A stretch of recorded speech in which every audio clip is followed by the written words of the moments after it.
capítulo 9, por favor.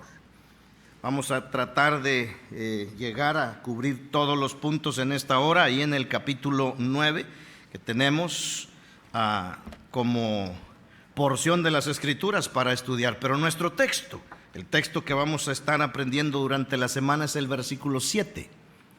Segunda a los Corintios, capítulo 9, versículo 7. Vamos a decirlo en esta mañana con voz fuerte y clara, y después de eso oramos y entramos en el tema. ¿Ya estamos listos, hermanos? Por favor, dice Segunda a los Corintios 9, 7. Cada uno dé como propuso en su corazón, no con tristeza ni por necesidad, porque Dios ama al dador alegre. Amén. Vamos a orar y entramos en el tema en esta mañana. Dios y Padre nuestro, te damos gracias por poder escudriñar tu palabra. En esta hora te pido, Señor, que me des sencillez, pero también que sea a través de la obra de tu Espíritu Santo. Obra en el corazón de cada uno de mis hermanos y hermanas al recibirla, y también, Señor, que sea mediante la obra y gracia de tu Espíritu Santo. En el nombre de Cristo Jesús. Amén. Por favor, tome su lugar.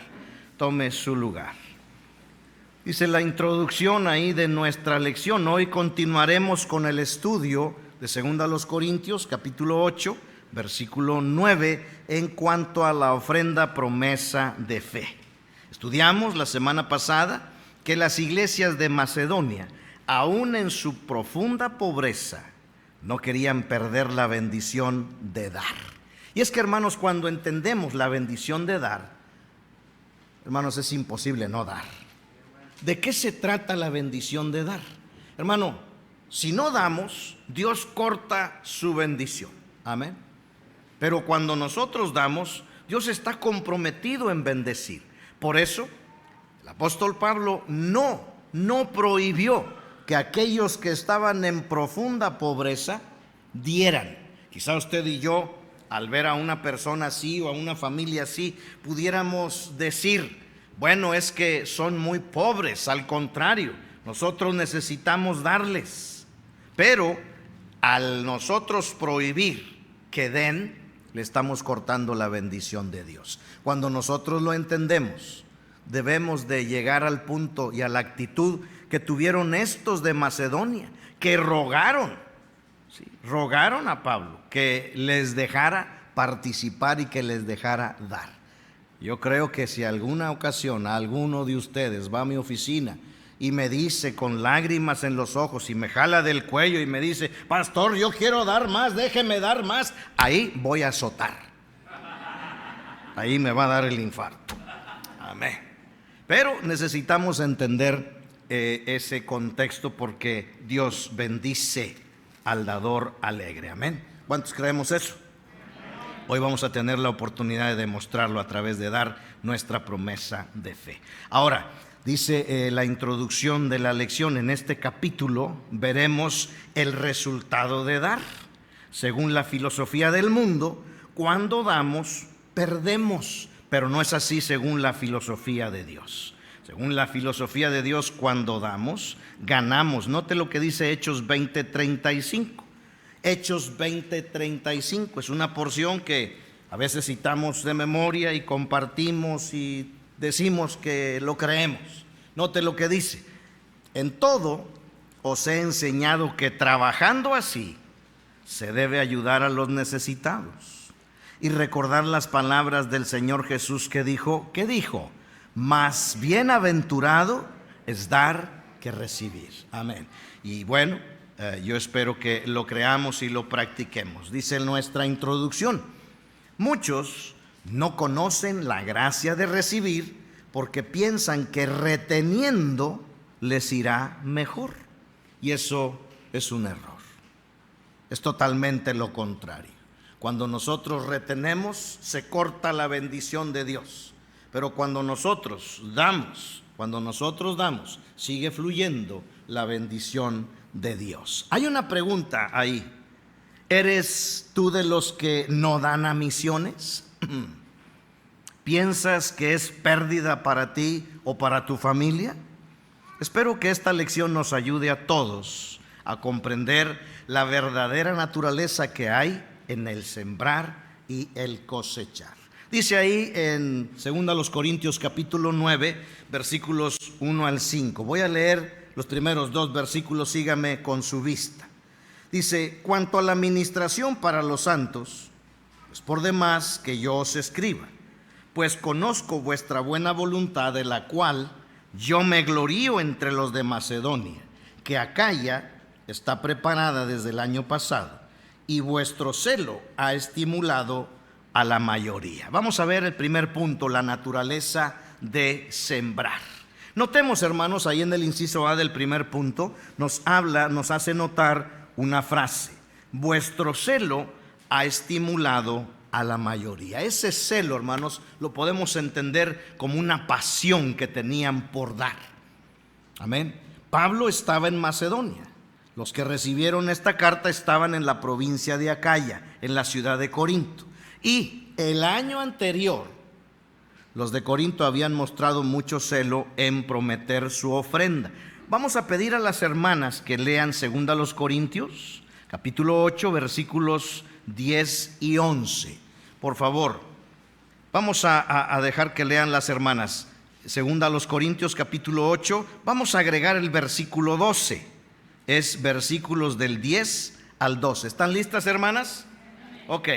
Vamos a leer con ustedes, vamos a escuchar. Dice: y en esto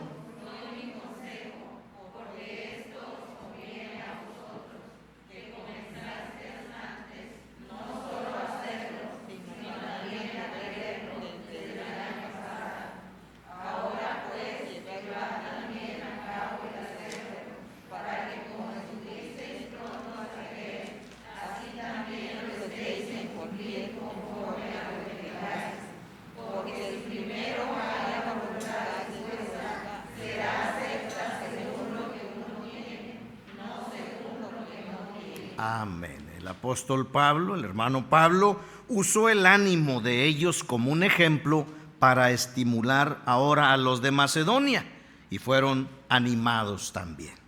Y esta es la realidad: cuando damos, somos de ánimo y estímulo a otros también. Y cuando no damos, somos de desánimo y tropiezo. ¿Y sabe qué, hermano? Esto sucede tanto como iglesia, a nivel iglesia, así como a nivel individuos. Hermanos, nuestra iglesia ha sido fiel en dar. Nuestra iglesia, de alguna manera, ha sido testimonio a otras iglesias por boca de mismos misioneros. Entonces, hermano, eso anima a otras iglesias.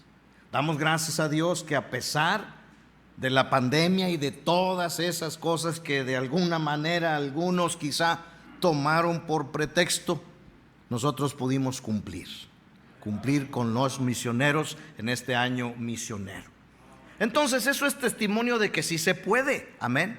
Y eso puede motivar a otras iglesias a dar y a decir: sí se puede. Nosotros pudimos tener nuestra conferencia misionera, y eso también es testimonio para otras iglesias de programar y ejecutar su conferencia misionera. Entonces, ese ánimo es un ejemplo para los demás. Sucede como iglesia, pero también sucede como individuos.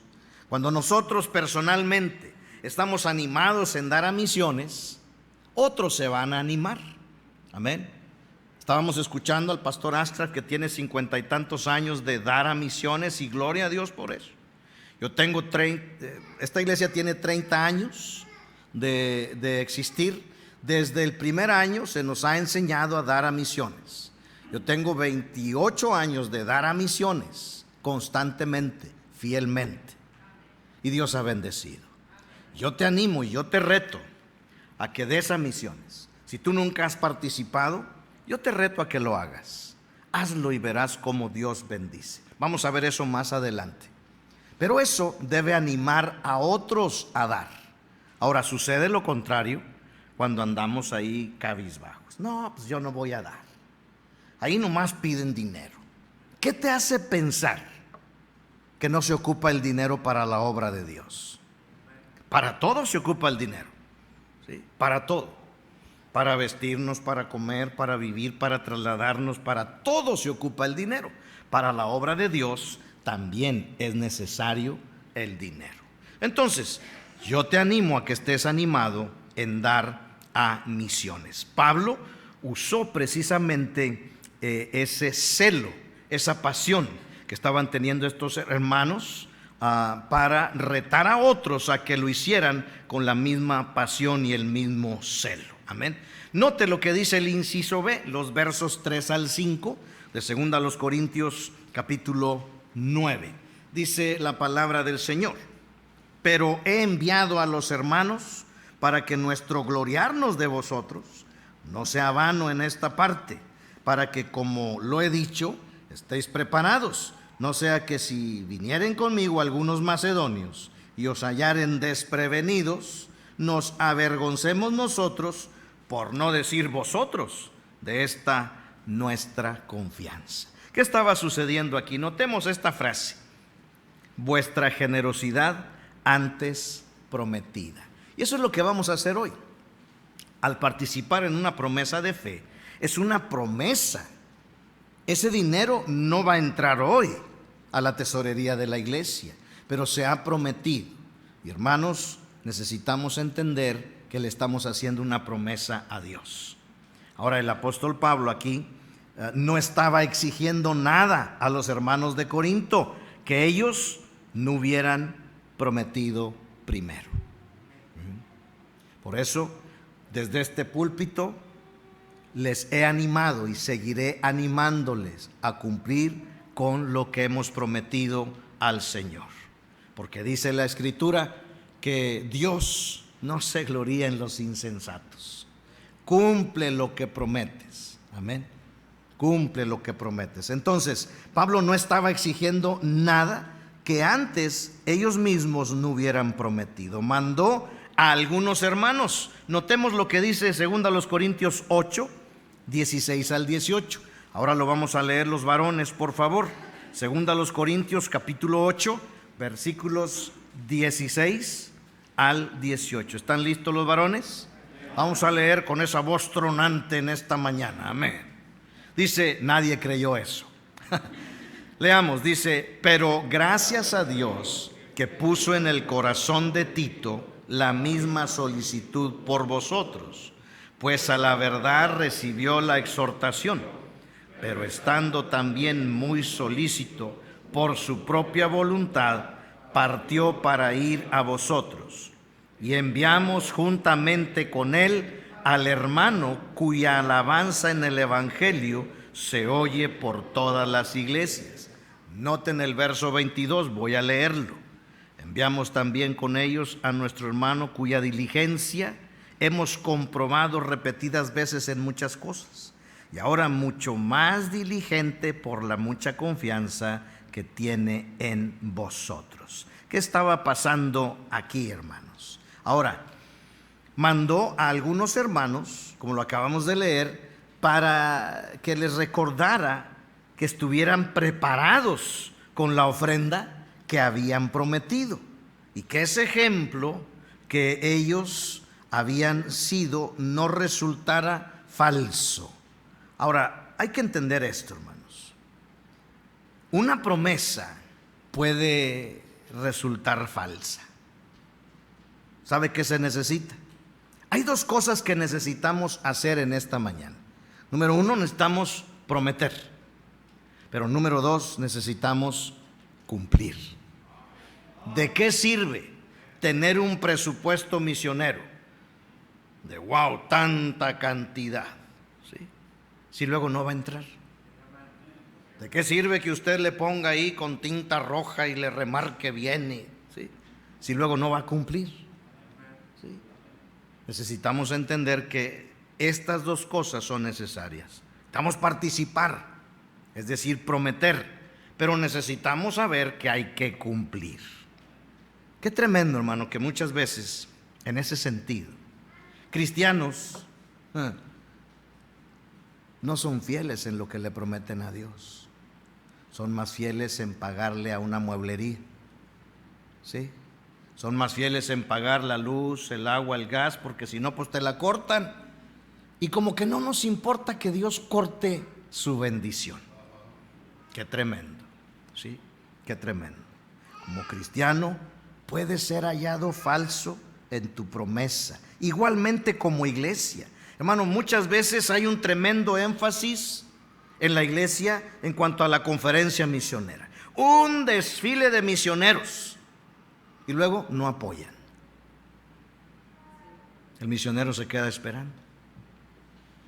No, pues dijeron, pero no me dijeron cuánto. Hermanos, necesitamos saber que hay que prometer, pero hay que cumplir. Y ese es el mayor compromiso. Lo que tú vas a poner en esta mañana, en esa papeleta, debe ser dado con fidelidad. Hay que entenderlo, porque es una promesa para con el Señor. Ahora, notemos esta frase, hermanos. Dice Pablo, tuve por necesario. ¿Qué tuvo por necesario enviar a estos hermanos? ¿Por qué? Bueno, dice nuestra lección, la visita de los hermanos les ayudaba a recordar su promesa y a no perder su celo. Por eso es necesario, hermano, que se nos recuerde vez tras vez nuestra promesa. Por eso es necesario que desde detrás de cada púlpito, de cada iglesia que hace una conferencia misionera y tiene una promesa de fe, el pastor, los líderes, estemos recordando ese compromiso. Amén. Fíjese usted, cuando viene un misionero y recibimos un misionero, ese misionero viene y nos recuerda, tenemos un compromiso. Amén. Hay misioneros que vienen a presentar su carga al campo misionero en algunos tiempos del año. Hay misioneros que ya apoyamos, que ya están en sus campos misioneros, pero vienen a dar un reporte. Y eso es bueno porque nos recuerda del compromiso que tenemos. Ahora, nosotros cada vez que oramos y levantamos la ofrenda, oramos por un misionero y sus necesidades. Cuando nos despedimos, oramos por una nación del mundo para que el evangelio corra y Dios levante obreros. Y eso es estar manteniendo vigente la gran comisión.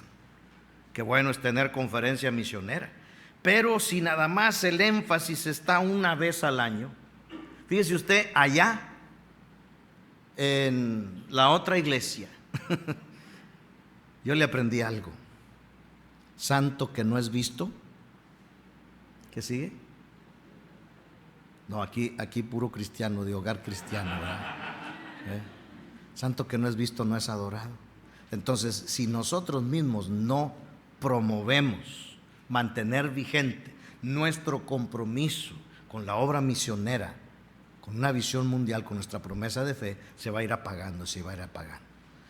Por eso cada 6 meses nosotros tenemos el énfasis mayor en octubre y en abril volvemos a recordar. Por eso se predica con cierta constancia desde este púlpito, jueves en la noche, domingos en la mañana o domingos en la tarde, acerca de nuestro compromiso con la gran comisión. Por eso esta frase del apóstol Pablo, tuve por necesario enviarlo. ¿Sí? ¿Para qué? Para que no se olvidara ese compromiso y para que cuando llegaran aquellos que estaban animados por el ejemplo, pues resulta que no más. Entonces aquellos que eran ejemplo para nosotros, fíjate nada más, no estaban preparados, y eso por supuesto que afecta a la obra de Dios. La visita de los hermanos, dice nuestra lección, les ayudaba a recordar su promesa y a no perder su celo, su ánimo, amén, por dar a misiones. Nosotros también necesitamos ser exhortados frecuentemente. Qué gozo cuando recibimos visitas de misioneros y nos muestran lo que están haciendo. Eso nos motiva a seguir adelante con el mandato de Dios, al recordarnos que tenemos un compromiso con las almas que aún no son salvas y que hicimos una promesa en cumplirlo. Ese es el primer punto, la naturaleza de sembrar. Avanzamos al segundo punto, los versículos 6 en adelante, de 2 Corintios capítulo 9. Dice ahí en nuestra lección, en la siembra y la cosecha literales, es decir, en la agricultura, allá en el campo, hermanos. Esto es lo que sucede, ¿sí? Hay ciertas leyes, escuchen, leyes que se cumplen, leyes fundamentales que se cumplen. ¿Cuáles son? Número 1, se cosecha más de lo que se siembra. Tú siembras un grano de maíz y no vas a cosechar un grano de maíz. Con un grano de maíz vas a cosechar muchos granos de maíz. Número 2, se cosecha tiempo después de que se siembra. No lo siembras hoy en la mañana y en la tarde lo estás cosechando. Tienes que esperar un tiempo justo, un tiempo preciso. Número 3, se cosecha fruto de la misma naturaleza de lo que se siembra. No puedes tú sembrar maíz y cosechar frijol o garbanzo. Si siembras maíz, cosechas maíz. Pastor, son cosas lógicas. Sí, es lógico. Por eso tenemos que entenderlo, porque esto sucede en la agricultura, y tan sabio Dios que con ejemplos tan sencillos que un agricultor sin ninguna maestría, ¿sí?, puede entender. Esto también aplica en lo espiritual, para que usted y yo no batallemos y no tengamos excusa en entenderlo. Número 4, se cosecha en base al trabajo y al cuidado que se tuvo de la cosecha. Si nomás vas y avientas ahí lo dejas y ya no vuelves, no riegas, no cuidas, no deshierbas, pues vas a tener una cosecha raquítica. Y es lo mismo en lo espiritual. Tenemos que aprender esos principios. Note usted, Pablo no se equivoca en tomar este ejemplo para enseñarnos acerca de la naturaleza de dar y recibir, pues son los mismos principios que se cumplen en ambos casos. Notemos el versículo 6, voy a leer. Dice: pero esto digo, el que siembra escasamente, también segará escasamente, y el que siembra generosamente, generosamente también segará. Pues lógico, amén. Si tú nada más siembras 1 kilo de maíz, no esperes cosechar hectárea sobre hectárea y sobre hectárea, de ninguna manera. Vas a cosechar lo que equivale a esa porción que sembraste. Aquí nos habla precisamente de la proporcionalidad. El agricultor va a cosechar según la cantidad de semilla que ha sembrado y el trabajo que haya hecho. Note lo que dice 2 de Timoteo 2:6. El labrador, para participar de los frutos, debe trabajar primero. Y esa es una ley que se cumple.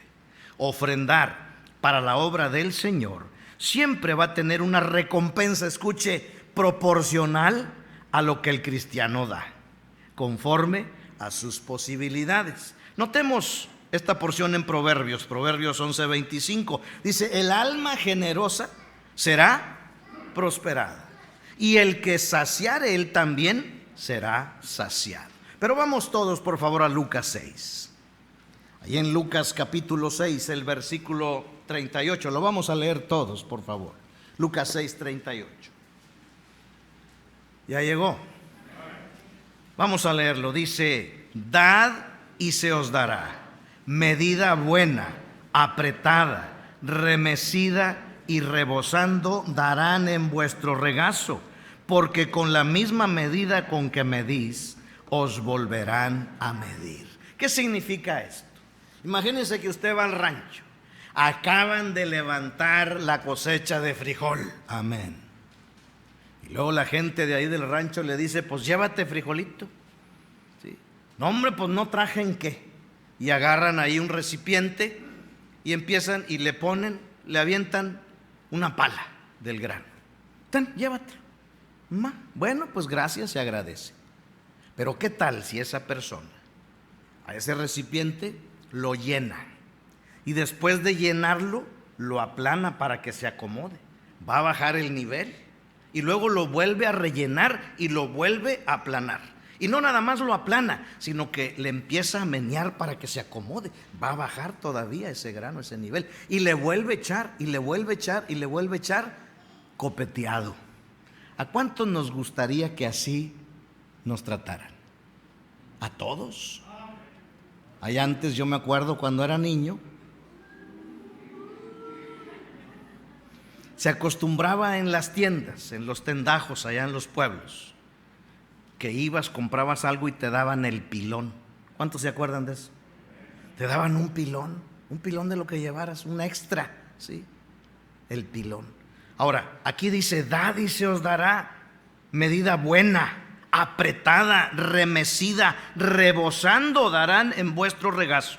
¿Por qué? Fíjese usted, porque con la misma medida con que medís, os volverán a medir. Eso es entre los humanos. Pero ¿sabe a quién le estamos haciendo la promesa de fe? ¿Sabe a quién le estamos haciendo la promesa a la Biblia? A Dios. ¿Sí? Hay que tener cuidado, porque Dios es el que dice, con la misma medida con que tú midas, yo te voy a medir. Y no nos va a gustar que el Señor sea escaso con nosotros. No nos va a gustar. Escuche, cuando tenemos una necesidad, quisiéramos que el Señor la supliera completa, inmediatamente. Pero hay que pensar, ¿cómo estamos nosotros respondiéndole al Señor? Nosotros somos los responsables de esto. Dios pudo haber hecho que los ángeles vinieran y evangelizaran. No, pero a nosotros se nos dio la responsabilidad. ¿Y sabe qué? Dios es dueño de todo. Y nada más nos dice, tú dame el 10%. La vara con que Dios nos mide es el dinero. Con el diezmo. ¿Por qué? Porque, hermano, robará el hombre a Dios. Si no somos capaces de regresarle lo que es el 10%, ahí estamos diciendo que no le creemos, que no le tememos, ¿sí? No lo estamos amando. Pero Él en su bondad nos dice, dame el 10%. Y hay alimento en mi casa, yo te dejo el otro 90%. ¿Sí? Y Él nos puede bendecir mucho más que eso, pero resulta que nosotros somos agarrados, somos codos, somos regiomontanos. Esa fama tenemos, ¿sí? Y luego nosotros mismos decimos, no, es que somos administrados. Cuidado, ¿sabes por qué? Porque hablando entre cristianos de iglesias bautistas, si solamente todas las iglesias bautistas de aquí de Monterrey, del área metropolitana, diéramos con esta medida a misiones, con fidelidad a misiones, ¿cuántos misioneros no hubieran salido ya al campo misionero? Porque sí hay.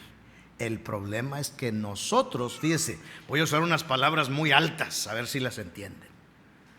Somos pichicatos para con Dios. ¿Sabe qué quiere decir eso? Es una palabra en griego. Después se le explico, ya sonó el timbre. Ahorita continuamos, hermano, póngale pausa ahí. Vamos a repartir, por favor, ¿lo sugieres? Las promesas de fe. En primer lugar, la promesa de fe. ¿Habrá alguien que necesita un lápiz, una pluma? También ahorita levanta su mano. ¿Hay alguien que necesita promesa de fe? Hemos estado repartiendo durante la conferencia. Si usted tiene su promesa de fe aquí, por favor, sáquela. Si usted la tiene aquí, sáquela. Amén. Póngala en alto. Quiero ver que la tenga. Amén. Si usted ya tiene su promesa de fe, por favor, sáquela y levántela. Si usted no es capaz de levantar una promesa de fe, es que no la tiene. Por favor, pida una. Pida una. No lo estoy obligando a darle. Quiero que usted